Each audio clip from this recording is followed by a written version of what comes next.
Welcome to TOEFL Lab. In this lesson, we're tackling one of the hardest parts of TOEFL speaking, knowing when an answer is complete. Some students stop too early, others keep going until the timer cuts them off. Today, you'll learn to build one answer, develop it clearly, and land it without extra words. Don't fill the time, complete the answer.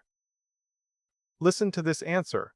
I'd rather study with a group because when you study with other people, you can ask questions and get help right away, which is really useful because it means you're not stuck alone, and that's why studying with a group is helpful for me.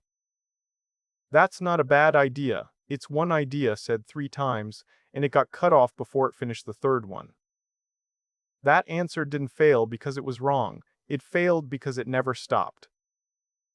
Quick refresher since we covered the format in detail last time. 45 seconds to answer each question, no prep time.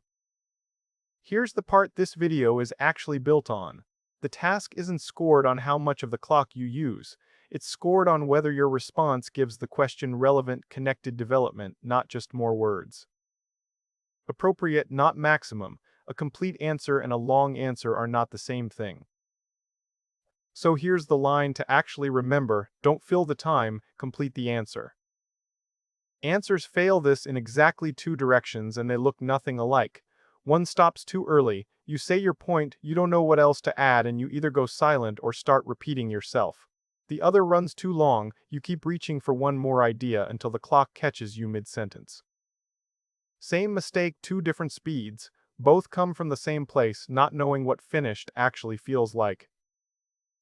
Rule 1, and you've heard a version of this before: start talking, not warming up. Well, that's a really interesting question. You already know this costs you time.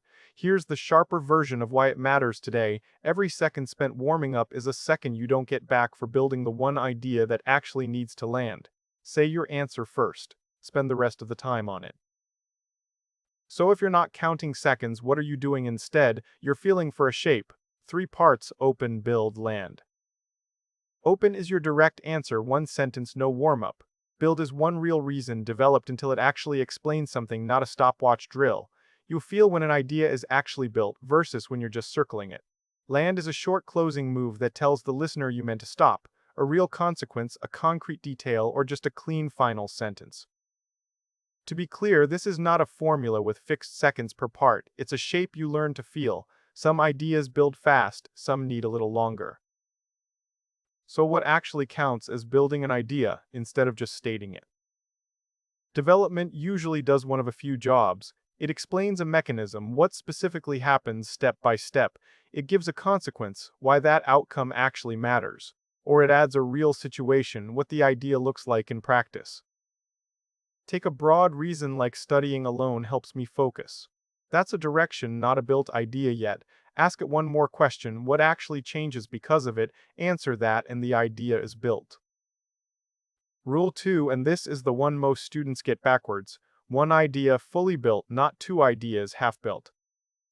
Here's the instinct that causes the problem. You build your answer a little and then you think, I should add another point that'll sound more complete. So you open a second idea with maybe 10 seconds left. Now you're not building anything, you're racing a clock you already lost. A second idea started too late is an extra credit. It's likely to leave the answer unfinished. One fully built idea beats 2 half-built ones. One more example quickly to show development isn't always the same move. Take the claim, living alone taught me to manage my time better. A mechanism explains it. There's no one else's schedule to work around. A contrast does the same job differently. With roommates, chores got split by mood. Alone, they only get done if you do them. Rule 3, support once, don't restate it to fill space. This sounds like something we already covered: support, don't repeat, but it's actually the opposite: failure. Last time that rule was about a weak answer that never had a real reason. This is about a complete answer where the reason already landed and you keep talking anyway, saying it again in different words because stopping feels risky. It isn't. Repeating a reason doesn't make it stronger, it just uses time you don't have. Let's see that fixed in real time. Here's a real answer before anyone cleans it up. Well, that's a really interesting question. I think it's better to study alone. Do you think it's better to study alone or with a group? because I focus more without other people around, and also because group study can help you learn from other people's questions. One time I studied for a huge exam completely alone for 6 hours straight, and I did really well on it.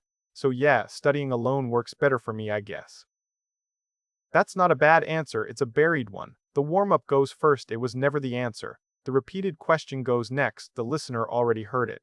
The second reason goes too, it opens a direction the answer never uses. The long story compresses to its one useful part, and the trailing "I guess" becomes an ending that lands. What's left? I think studying alone is better because I focus more without other people around. I studied alone for a big exam once and did well. Alone, I stay focused and get more done. Nothing new was added, it's stronger because of what's no longer there. Rule 4 is the thesis, restated as something you actually do. Finish the thought, don't fill the clock. You don't need to force another idea just because a few seconds remain. A clean, complete answer beats a padded one. If your idea is genuinely built and you land it with time still on the clock, that's fine. Silence after a finished idea is a good sign, not a failure. But if you consistently finish very early, that's worth noticing too. It usually means the idea itself still needs more building. Let's hear all of this at once. Same question answered 3 different ways. Do you think it's better to study alone or with a group? Why? First attempt, I think studying alone is better. When I'm around other people, it's harder for me to stay focused, especially if it's noisy or people are talking nearby. I just find it easier to get through my work that way. That's the too early failure. The direction is clear and there's a reason, but it never gets built. Harder to stay focused is still a broad claim. The listener doesn't know what that focus actually produces. Second attempt, I think studying alone is better because I don't get distracted by other people talking and I can move at my own pace instead of waiting for a group to agree on what to do next. Also, group study does have some benefits actually, like when you're stuck on something, someone else in the group might already. That's the too long failure. The first idea was real and it could have become a complete answer on its own.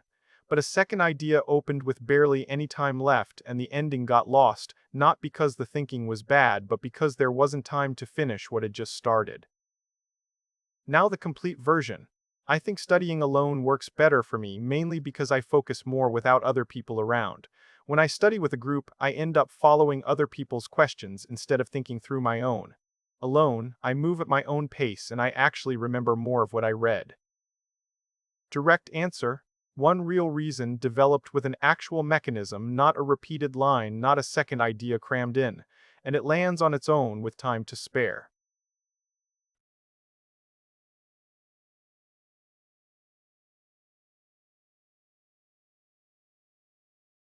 Three habits break most answers on this specific problem. You've now seen all 3, filling time with repetition. Opening a second idea too late, stopping before the idea is actually built. Put simply, open gives the answer, build makes it meaningful, land makes it complete. Miss any one of those and the shape breaks down, too little, too much, or padded in between. One check you can run while you're still talking, not just before. Have I actually said my answer yet? Am I still building this idea or just repeating it? And if I'm about to start something new, do I actually have time to finish it? Start talking, build one idea, land it on purpose. Don't fill the time, complete the answer.